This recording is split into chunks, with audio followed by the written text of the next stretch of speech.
It's time for our Pet of the Week segment. We're joined by our buddy James from the Connecticut Humane Society, and we have a kitty today. We do. You usually get guinea pigs in here when you're doing this segment, but this is Nero, and Nero's a 2-year-old neutered domestic long-haired kitty cat that came in, and we have a fair number of dogs and cats that come in from municipal animal shelters around the state of Connecticut. And he had a long list of medical issues, including some dental work that needed to be done, and ear mites and fleas. And so our medical staff have taken care of all his dental. Oh yeah, you're still shaking your ears. Taken care of his dental issues. Yeah. He's been neutered. Good. Microchipped and current on all his age-appropriate shots.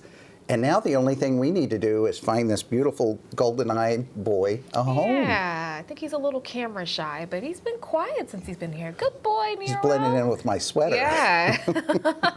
Now, would you say Nero is good for families with little ones? You know, the staff gives him an A+++. I think he would be good in any kind of multi-aged household. Obviously, younger kids, you need to make sure that they're trained properly so that they don't end up getting near the food bowl or really overstimulating. Cats have a tendency to, if they're overstimulated, they might give you a warning sign, and hey, sometimes toddlers don't read those signs. Yeah. Cats can be a little moody from time to time. But he is starting to just melt in my hand here too. What a cutie. Yeah, but we would love to find a forever loving home for him today. Yeah.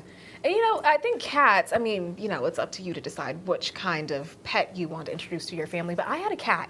That was my first pet growing up. And I think it's a good, introduction to teaching kids responsibility and learning how to care for an animal. Well, and cats are not small dogs. I mean, they have their own personalities and they have their independent streak, but then they also love lap time. Sometimes they get a little cranky in a studio as well. All right. But we would, again, cats can be litter trained, which is really nice for the housebreaking part of it. They're so much easier. And, when you do take a look at the differences between dogs and cats, they are that really good other type of pet, particularly if you're lifestyle. Right. You're coming and going.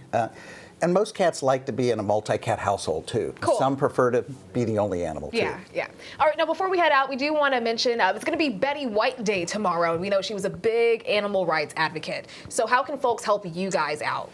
Identify a rescue group that you really care for and send a gift in, whether it's Connecticut Humane Society or some other animal welfare group, and just do it as a tribute gift in Betty White's honor.